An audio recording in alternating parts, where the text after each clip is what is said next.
Bon alors, on est de retour ensemble là, pour la partie, je pense, 26 ou 27. Je vais pas vous donner de chiffres parce que entre les démontages, remontages, là je me souviens plus trop. Donc en fait j'avais fait une vidéo pour le démontage du train arrière et avant de la publier, je me suis aperçu que par rapport au démontage, on voyait souvent ma tête, c'était pas très bien placé. Donc là, on va essayer côté arrière droite, côté passager, on va essayer de refaire la vidéo en étant un peu plus visuel sur la partie démontage. Et après, j'ai déjà fait la vidéo sur le remontage pour l'autre côté. Et donc entre deux petites galères, donc une fois que j'ai remonté disque et plaquettes avec roulement neuf, flasque neuve, tout l'ensemble arrière nettoyé, blacksonné le passage de roue, l'essieu décapé, repeint, le bras d'essieu. En fait, en faisant les tests frein à main, avec le frein à câble qui est sur l'étrier, le frein à main fonctionne bien. Par contre, je demande à ma femme de faire un test et de freiner avec le frein à pied. Et on se retrouve avec un frein à pied qui marche pas. Donc là, je suis parti dans le jag pour rechercher pourquoi ma roue arrière ne freinait pas. Sachant que la roue de ce côté-là freinait, mes roues avant freinent. Donc le mètre cylindre, il n'est pas trop en cause car il monte bien en pression. Et donc là, on a commencé à chercher un petit peu. J'ai déconnecté donc la tuyauterie rigide qui est derrière le flexible sur l'étrier. J'ai pas de liquide qui arrivait. Quand j'ouvrais ma purge, pas de liquide. Donc ça veut dire que mon liquide il venait pas jusqu'à l'arrière de la voiture. Et en fait, donc en cherchant un peu, on a cette pièce qui est en sortie de mètre cylindre. On a la tuyauterie qui sort du mètre cylindre. Et en fait, elle est juste après la sortie. Et sur les deux roues arrière, on a cette pièce-là. Moi, je la compare au répétiteur de freinage ou au répartiteur de freinage. Répartiteur de freinage ou alors un limiteur de pression. En fait, il vient pour moi, il vient enlever un peu de pression sur les roues arrière. Parce qu'on sait que le freinage, il est équilibré, on a plus de frein sur l'avant que sur l'arrière. Si on freinait de l'arrière, la voiture, elle aurait tendance à partir de l'arrière quand ça bloque un peu les roues, entre guillemets. Surtout que sur ces véhicules-là, il n'y a pas d'ABS. Donc on n'a pas de centrale ABS. Et le répartiteur de freinage, on a certains véhicules, quand on charge le véhicule, on a un système sur l'essieu en fait, qui vient équilibrer un peu le freinage à l'avant et à l'arrière. Là, sur ce véhicule-là, on n'a vraiment que cette pièce-là qui est sur la tuyauterie et qui limite le. C'est, à mon avis, c'est taré à l'intérieur et c'est toujours égal. Peu importe que le véhicule soit chargé ou non, le pourcentage de freinage qui est exercé sur les roues arrière, ça sera toujours le même. Et donc en fait, j'ai cette pièce-là sur ma roue arrière côté conducteur, arrière gauche, en fait, qui doit être grippée à l'intérieur. Et donc ça fait que le liquide, il passait plus dedans. Quand on freinait, ça laissait pas passer de liquide. Donc j'ai démonté, j'avais une pièce d'avance là, dans les pièces détachées que j'avais avec la voiture, on a vu au début. Donc j'ai monté une pièce qui était bonne et maintenant j'ai le frein arrière qui fonctionne. Par contre, au début j'avais regardé un petit peu et sur les forums ils parlent aussi des flexibles. J'avais un doute sur le flexible qui est entre l'essieu et la caisse en dessous. Et en fait, ayant un doute dessus, j'ai voulu le démonter, c'était un peu compliqué, je l'ai coupé pour pouvoir accéder plus facilement au 6 points avec une douille de 17 rallongée. Je l'ai démonté, forcément c'était pas lui qui était en cause. Et mes tuyaux à l'avant sur mon mètre cylindre étaient inversés, donc j'avais fait ce diag en premier de vérifier le répartiteur. Sauf que la roue arrière gauche est sur l'avant droit du répartiteur. Donc en fait les tuyaux sur le mètre cylindre ils sont inversés. Donc en fait quand j'ai testé, j'ai vu qu'il y avait du liquide qui sortait du limiteur de pression entre guillemets. En fait c'était pas la bonne roue, c'était à cette roue là. Donc j'ai remonté avec un limiteur bon. Et donc j'ai repurgé ma roue arrière gauche, je suis bon avec du liquide neuf. Avant de démonter là, j'ai refait ma purge sur tous mes freins. Donc tuyau sur la purge, dans un bocal, on freine, on ouvre la purge, le liquide sort avec les bulles, on referme, on relâche la pédale de frein. On rappuie sur la pédale de frein, on rouvre, ça sort du liquide, ça laisse sortir l'air, on referme la purge, on relâche la pédale de frein. Et en fait j'ai purgé déjà mes deux freins arrière, donc là ça freine bien. Par contre cette partie-là, elle n'est pas encore démontée, là on va procéder au démontage. Et donc on attaque ça tout de suite, je vais essayer de vous placer le téléphone pour avoir un meilleur angle de vue pour la dépose des plaquettes. Donc là on va voir la dépose plaquette, donc étrier de frein arrière, les pistons en fait faut tourner le piston pour le rentrer, on peut pas juste repousser comme à l'avant. En fait à l'intérieur de l'étrier il est conçu quand on veut repousser le piston, en fait, il faut le tourner en même temps. Mais sur la 309, là, c'est bien conçu, on peut le faire assez facilement. Donc là, je vais démonter les deux agrafes. Alors, j'ai pas pris de petit tournevis plat. Alors, ça se démonte assez bien, mais bon, je vais déposer les deux agrafes qui viennent un petit peu verrouiller la plaquette, en fait, pour pas qu'elle puisse bouger de trop. Je vais aller chercher un petit tournevis. Donc voilà. Donc là, hop, on vient reculer l'agrafe. Alors là, moi, c'est rouillé, donc forcément, ça se démonte pas toujours facilement.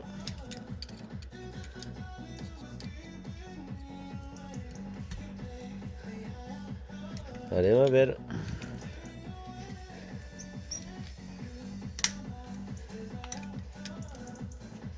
Voilà. Donc là, on sort les deux agrafes. Et donc ici, je me suis aperçu de l'autre côté, en fait, ici, on a une agrafe qui vient tenir, en fait, on voit la petite agrafe. Elle est toute petite, hein. Logiquement, il y en a deux. Il y a un trou de chaque côté de la petite équerre. Et en fait, cette équerre, elle, quand on vient monter la plaquette, c'est le verrouillage de la plaquette de frein. Donc cette portée-là de l'équerre, il faut que ce soit bien propre. Parce que c'est là que coulisse un peu la plaquette. Entre l'étrier, l'équerre et la plaquette, tout ça, il faut que ce soit bien propre et graissé. Et la portée de plaquette en haut, là, sur l'étrier, pareil. Donc tout ça, je vais tout nettoyer. On verra en remontage les portées bien propres avec de la graisse. Et donc là il faut sortir cette petite équerre, mais logiquement il y a un trou de ce côté là de l'équerre, il y en a un autre de l'autre côté, et en fait c'est verrouillé avec deux petites goupilles comme on vient de voir là, la petite agrafe goupille. Donc normalement il y en a une de chaque côté de l'équerre. Moi malheureusement sur la voiture il me manque les deux qui vont à l'avant. Donc pour l'instant on voit que l'équerre en fait elle vient embuter sur la tête de l'écrou ici là. Donc elle peut pas sortir d'un côté. Par contre si on la met pas de ce côté là, elle peut sortir à l'extérieur, on peut la perdre. Si on la perd, les plaquettes elles sautent, elles sont plus maintenues. Donc cette petite goupille là je la remettrai à l'arrière, après je verrai pour racheter et remettre à l'avant. Mais là pour rouler au début, même si je passe la voiture au contrôle technique comme ça et que elle va pas rouler beaucoup au début parce qu'après elle va partir en carrosserie. Mais avant de repartir sur la route au quotidien, je referai en sorte de mettre cette goupille. Donc là, cap de frein à main, lui il s'enlève facilement. Là on va procéder à l'extraction de l'équerre. Donc là, chasse goupille, marteau, normalement ça doit pouvoir faire l'affaire. Mais là comme on le sait c'est rouillé. J'essaye de pas cacher la vidéo, hein.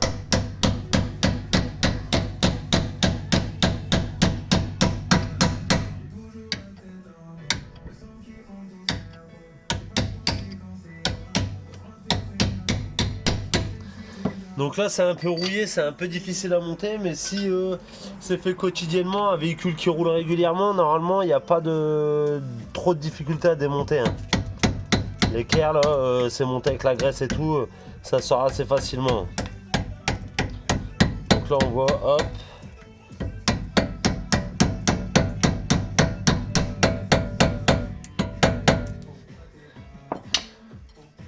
Donc là on voit. Maintenant que j'ai enlevé l'équerre, je peux libérer cette plaquette là. Alors forcément, la rouille ne m'aide pas.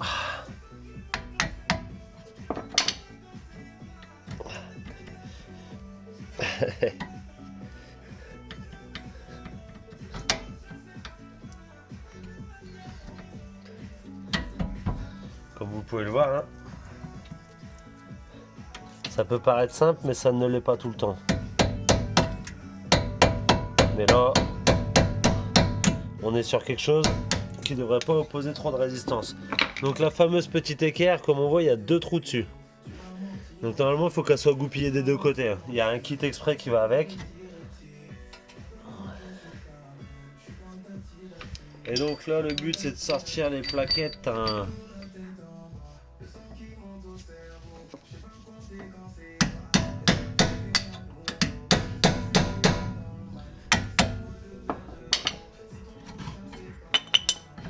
Voilà. Ok, donc les deux plaquettes, elles n'étaient pas en fin de vie, mais c'est tellement rouillé, c'est tellement... On voit qu'il y avait encore de la matière dessus, hein, par rapport à une plaquette neuve, il n'y a pas beaucoup de différence. Mais là, on est sur quelque chose qui a beaucoup roulé, qui a pas beaucoup roulé, pardon, mais qui a mal vécu, hein. mal vieilli en fait. On voit les toiles d'araignée, Donc là pour cette partie là, dépose des plaquettes de frein, on vient de voir. Là ce qu'on va faire c'est que on va enlever le cache-moyeu. On va déposer l'étrier de frein et le disque de frein. Après on déposera la tôle de protection. Donc pour le... Alors je vais essayer de vous prendre le téléphone. Ok. Donc là pour la tôle, on va avoir vis BTR. Là ici, on va avoir une vis BTR, une deuxième derrière. Il y a 3 vis BTR qui tiennent la tôle. Il y en a une ici. J'essaye de vous faire voir au mieux. Ici. Et après il y en a une en dessous. 3 vis. On va sortir le cache-poussière ici. Et on va déposer l'étrier de frein en démontant vis à l'arrière là qui est avec la plaque. On a 2 vis, ça doit être du 19. Je vous reprends tout de suite. Donc là on va desserrer étrier de frein en général. C'est bien serré. Alors je vais être un peu devant la caméra mais bon. Il faut un peu de force. Là j'utilise pas la clé à choc moi sur les freins et tout. La vache. Voilà. Forcément c'est bien serré, mais c'est des freins. Donc là, j'espère pas être trop devant. On dépose donc les deux vis qui tiennent l'étrier de frein.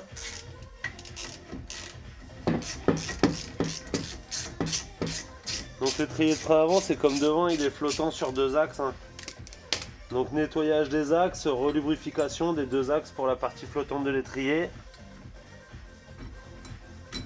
Et je vais vous faire montrer tout de suite comment on le rentre. Donc là les 2 vis qui viennent tenir l'étrier de frein.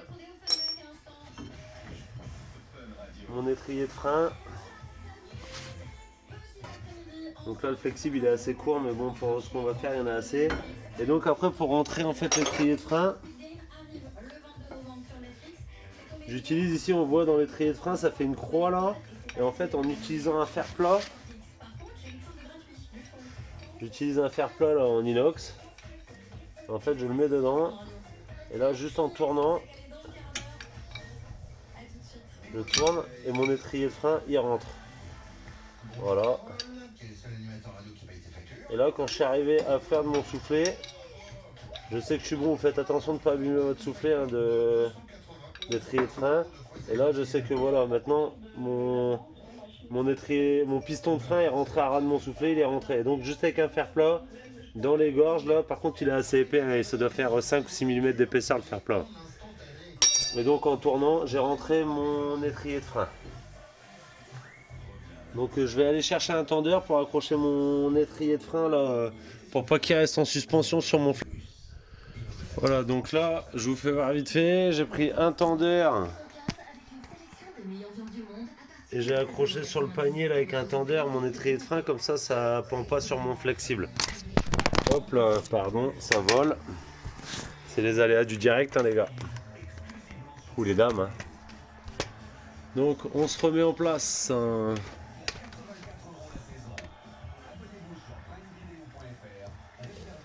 Donc là... Ça bouge un peu, désolé, je fais au mieux. Donc là on va tomber le cache-poussière. Donc là lui, pour le tomber, je prends un burin bien affûté, je me mets dans mon cache-poussière et je tapote doucement.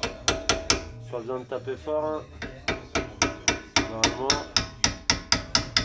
il s'y prête bien, on voit il s'écarte.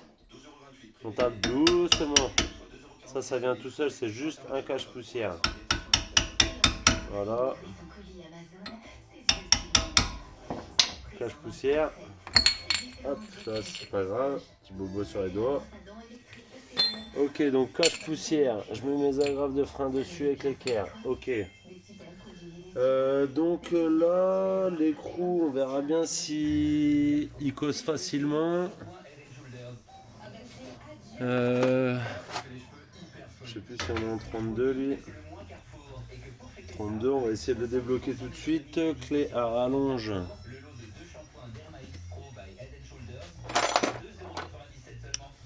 Alors. On va débloquer aussi tout de suite. Alors attendez, je prépare les outils. Alors c'est bon. À la galère des tutos, hein, je viens de couper la musique parce que sinon on va encore me mettre des restrictions alors que c'est la radio, mais bon. C'est comme ça. Donc là, desserrage de la vis du disque de frein. Donc là, bah, j'ai mis mon embout, j'ai tapé dessus, bing bing. Et là, hop, malgré que ce soit rouillé, pour le coup, on n'est pas trop mal. On voit les vis, c'est pas très rouillé. Le disque de frein, poubelle. Et donc là, on va essayer de débloquer le moyeu. Si je veux pas m'abîmer les mains, je peux essayer aussi d'enlever tout de suite la tôle de protection.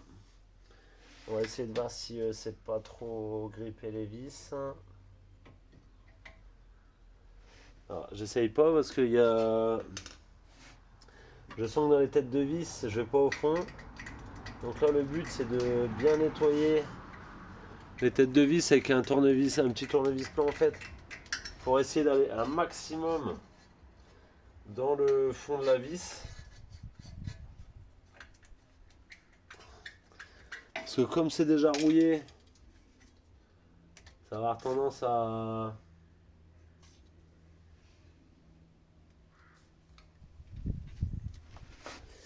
Comme c'est déjà rouillé, ça va avoir tendance à vite foirer et vite... ne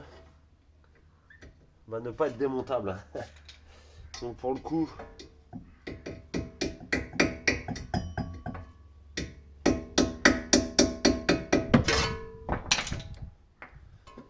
Donc... On y croit. On l'a une. J'évite de mettre la tête devant. On l'a deux.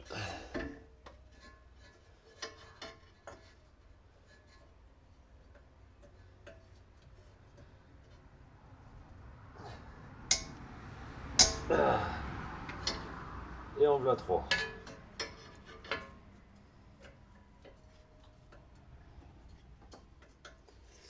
Alors maintenant j'avais pris l'embout BTR pour démonter ça au cliquet.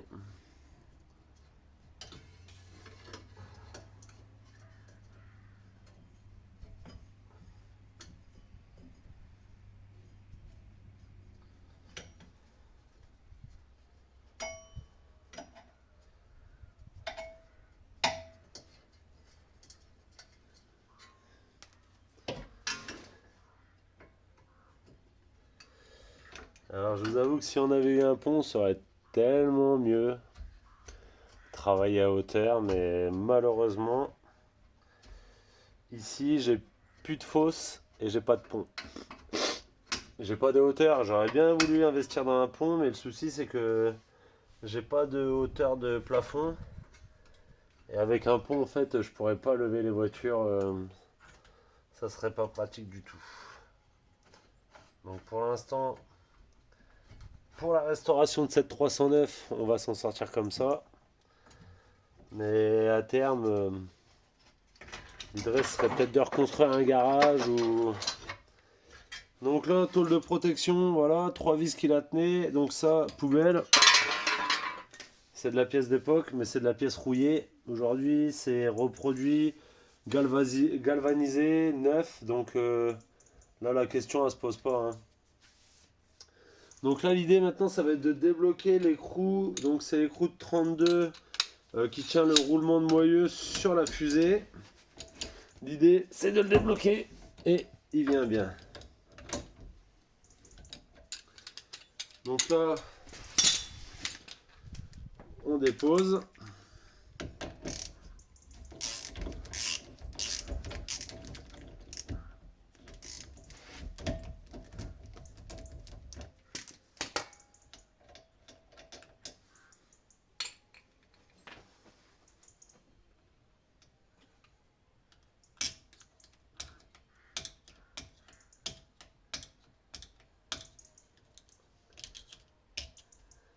Ça va venir avec, hein, sinon vous savez avec la graisse. Alors franchement, c'est que comme l'autre côté, en fait, j'ai démonté, je l'avais dit sur la vidéo, j'ai pas gardé la vidéo, parce qu'on voyait pas grand chose. Là, je pense que ce que je fais, on voit bien. Mais le souci, c'est que le roulement, il était peut-être encore bon.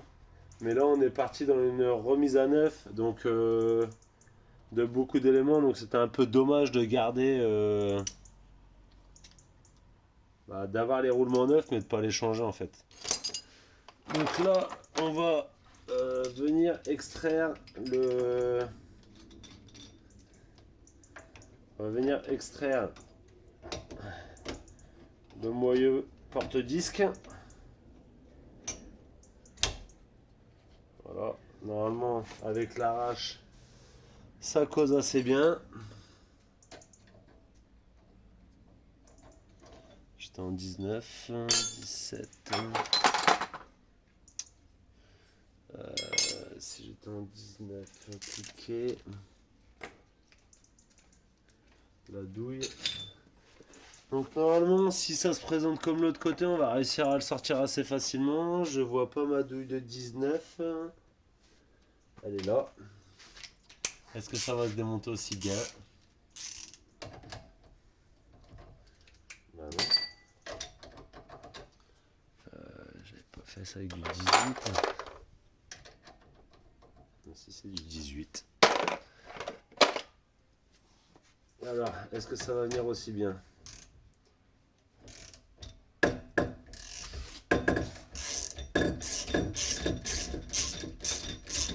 Donc là, avec l'extracteur, on voit que le roulement il vient bien.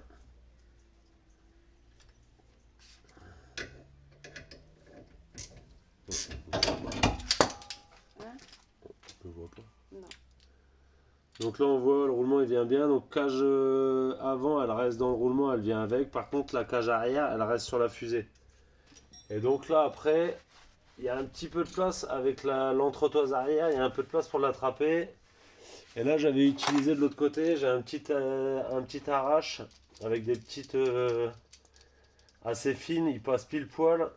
Il faut tirer un peu fort, mais celui-là, il est vraiment top. Donc là, on voit que j'arrive à prendre la bague arrière. Et normalement, de l'autre côté, ça s'était bien démonté comme ça. Voilà. Quand on a les bons outils, eh ben, ça se passe relativement bien.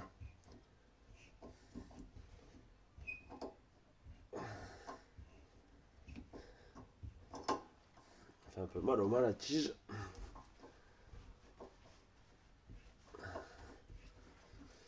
Mais bon, que ce soit monté dur, c'est normal. Parce que les roulements là sur la fusée, faut que ça tienne.